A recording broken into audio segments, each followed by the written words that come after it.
Good morning, YouTube. I am up bright and early this morning, gonna make my way down to Bournemouth for a very special mission. I'm going to the university to take part in some research. I'm not the researcher, I'm gonna be one of the subjects. But I'll tell you a bit more about it on the way down because I really better get a move on. So I'll see you on the road.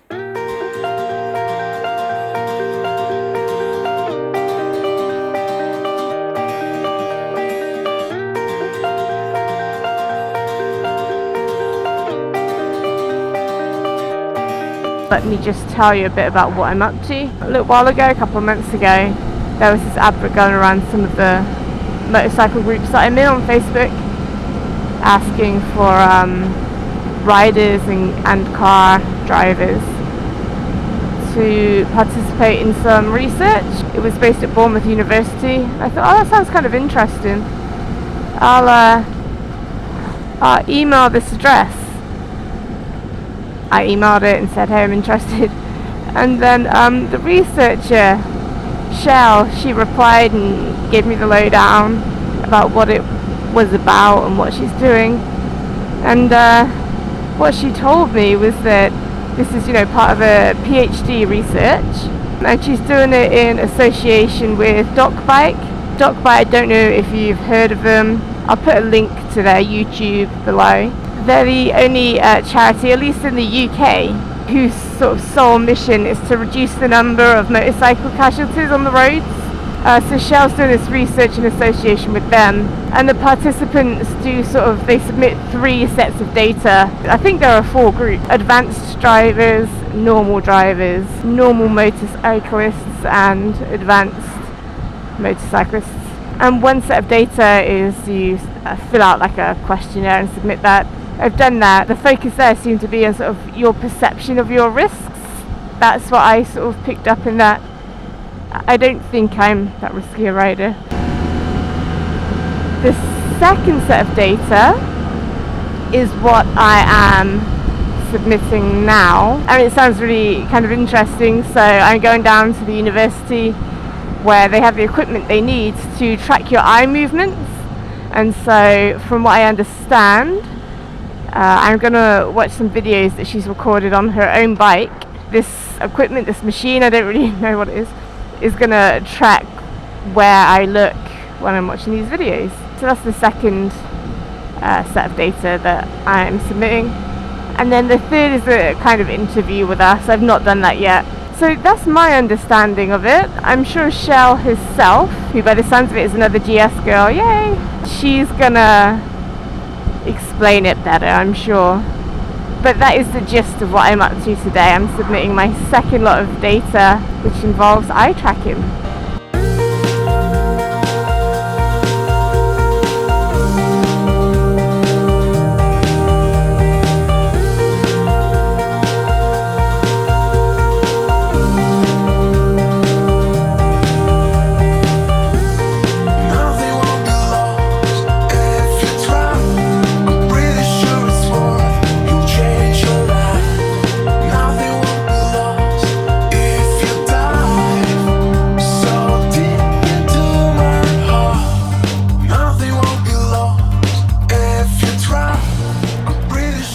Oh, I like that beam there. What is it? So this is Bournemouth Uni with lots of bike bays. I'll put my eyebrows back on and go in and see what this is all about. See you guys later.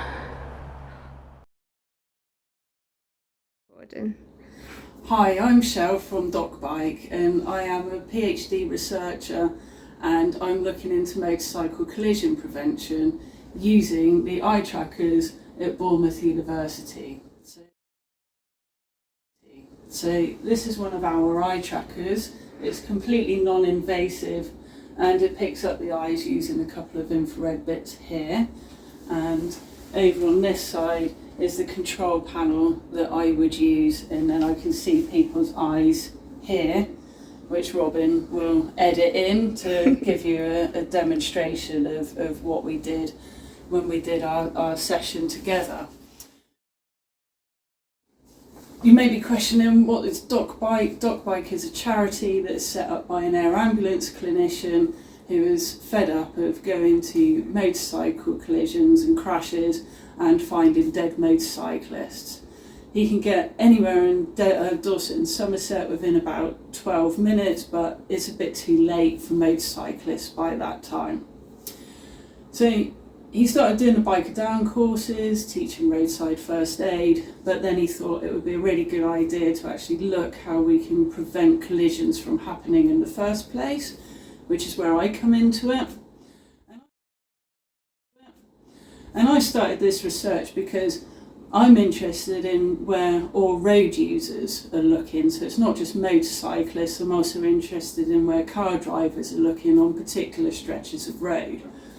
This stretch of road is the B road between Weymouth and West Bay, which year on year is one of the most dangerous roads for motorcyclists in Dorset, despite several traffic calming measures. Some of the interesting things that's coming out of this research already is that motorcyclists are looking at the road surface more than car drivers, and they have different visual search strategies. So therefore, along the same stretch of road, actually different road users are looking in different places at any one time. This is really interesting because there's things that we can now teach all road users to look for as part of their training. And additionally, it gives us some extra evidence to go back to the councils and ask them to better look after their road surfaces. So if you're interested in coming along and doing some of this research, it would be really cool if you can email me. So that is shell.smith@docbike.org. It's open to most motorcyclists and car drivers, but I can give you more details through email. Thank you very much. Future Robin here, and I just want to share with you some of the examples from our research that Shell shared with me. So Shell took the snapshot from her computer. I didn't see this, but we were calibrating the lasers with my eyes basically to make sure that they were tracking my movements accurately. On my screen was a moving dot which I basically had to track without moving my head. So again, this was Shell's screen. On the right hand side you can see the video that I am watching. The yellow circle is obviously where my eye is basically tracking. So you can see exactly where I'm looking and where my eye moves around, what my eye settles on. So we used a mixture of video footage and stills. So here you can see some stills and see my eyes tracking. This was the calibration screen that I got between each clip or picture, and you can see the dots that I have to follow.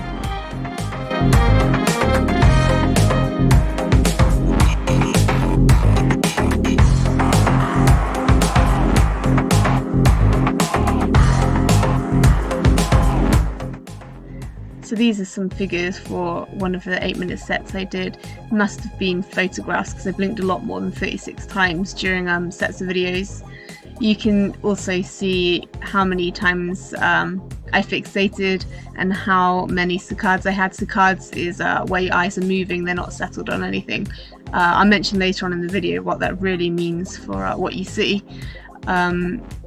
But yeah, you can see they're about the same. And by fixation, Shell sort of cleared this up. In terms of this research, fixation isn't the same as target fixation. It is just where the eye settles on something, so you actually see it properly.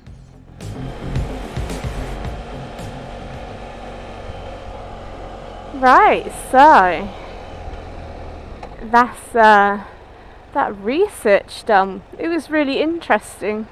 Well, we're back to this busy hub. But yeah, that was really cool. It's interesting the stats that she was giving me and sort of the case study of that road from Weymouth to West Bay, which I may give a go myself, even knowing those statistics. I may do that before I go back home. Quite an interesting thing that she was telling me was that when your eyes are moving, technically you're sort of blind, you're not really like seeing anything. Your brain fills in those gaps, but really the only time you actually see something properly is when your eyes fixate a little, or you know, settle and stop moving on one thing.